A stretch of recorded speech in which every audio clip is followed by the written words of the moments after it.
Citizens gathered from around the world in Belgium for the first International Chemtrail Symposium. The event attracted leading professionals, politicians, and activists who discussed the health, environmental, and social implications of these programs. Today it's only going to be about facts, documents, figures, patents, licenses, everything that brings us to the truth. We have no other weapon against this vast complex than exposing and bringing the dark works in the light of the truth. We have the hope that by our efforts, more and more people will become aware of the fact that we are deceived by our leaders. So today, we, as a family, join forces with the people who publicly made known to the world that chemtrails are not a conspiracy theory, but a conspiracy fact. From the Technische Universiteit Delft in the Netherlands. Ladies and gentlemen, please welcome Koen Vermeeren.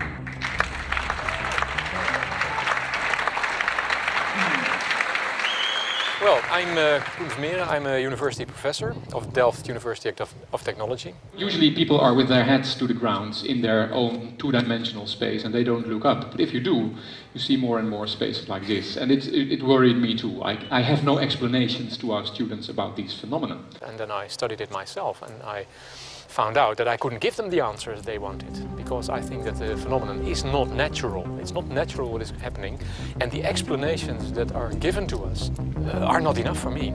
If you look at them from a scientific point of view, the first thing a scientist does is trying to explain something. Because I'm smart and my students are not as smart yet, so I have to give them answers to questions. But if you ask most scientists honestly, they cannot answer all your questions. If people are using climate control over our heads, I want to know about it. I want to know the consequences, I want to know the health impact, I want to know everything. I need, as a teacher in my university, to give answers to my students. And they have good questions. And I don't have the answers, and I want to know. Excellent. And we should discuss this. Ladies and gentlemen, for here you in the auditorium and for all over the world, Michael Murphy.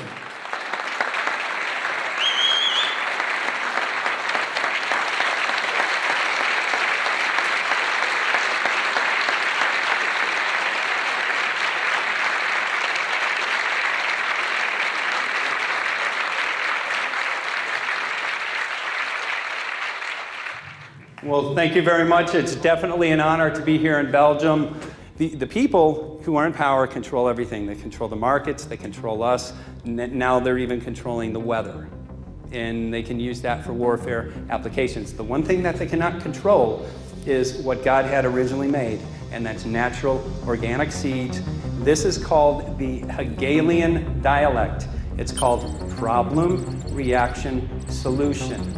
The problem here is massive amounts of aluminum, things starting to die. The solution is company X that says, hey man, you're not getting yields on your crop.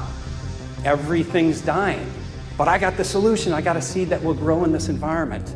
The only problem is, now you have to start buying from me.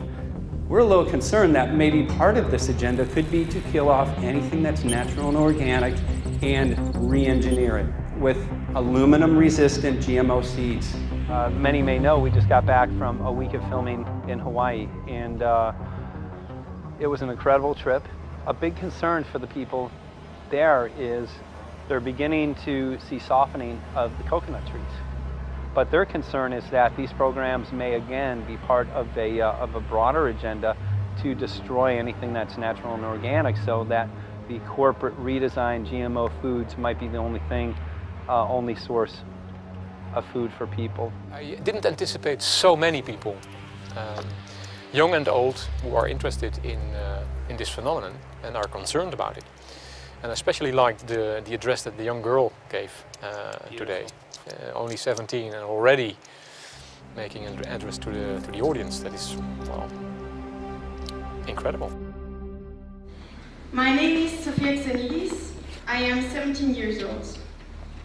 It is quite scary to know that the air we breathe is not what it's supposed to be.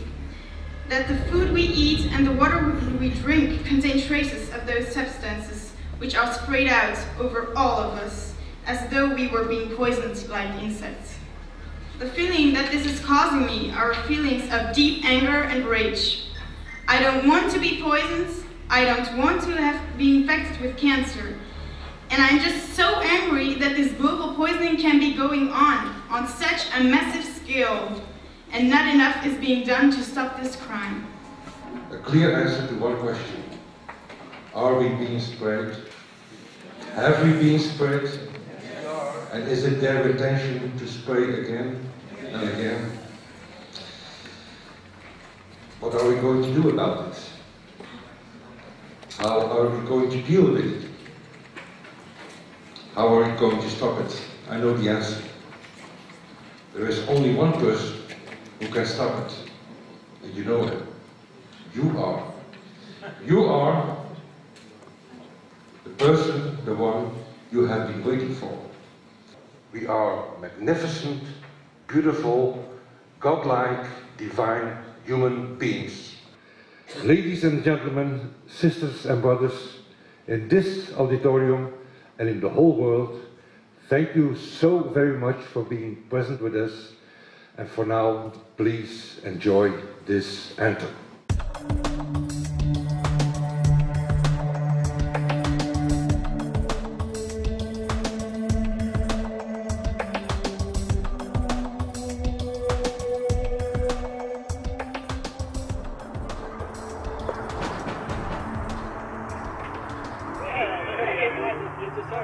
Hey, good to see you.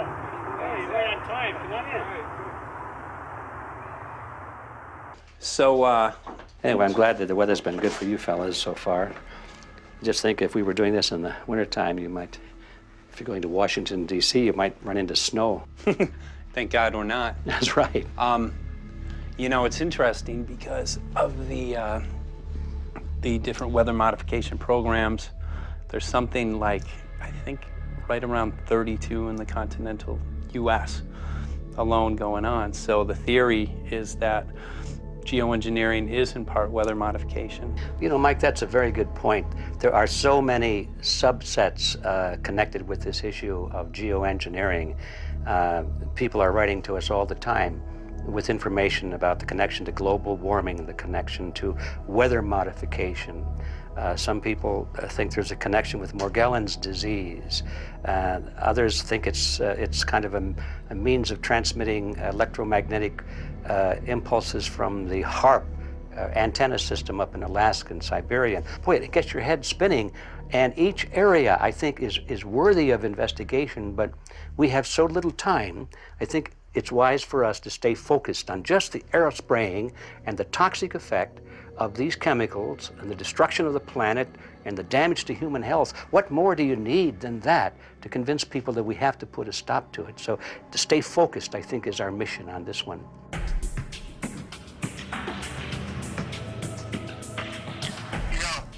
Jeremy, we had an idea. We know that you know the political system real well. Our idea was this. We have a ton of data and information that we've collected throughout our travels, and you know, we really think a good way to end the film would be addressing this to elected officials, some of the senators. So we were wondering this, if you might be able to come and kind of help us out and perhaps show us the way in how to get this done politically.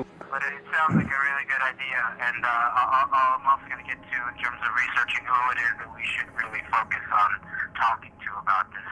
At the very least, if we could make it impossible for them to claim that they don't know at this point, we can strip away their plausible deniability that they haven't heard of the data that points to geo-engineering stratospheric aerosol operation already going on. At the very least, it should be very interesting to go to District of Criminality and put some people on alert. Yeah, you have a lot of enemies in Washington. That's where all the power comes together and the money, you know. So there are people there, I'm sure, that just don't want us to do this job. But I'm glad you're going, and you'll find out.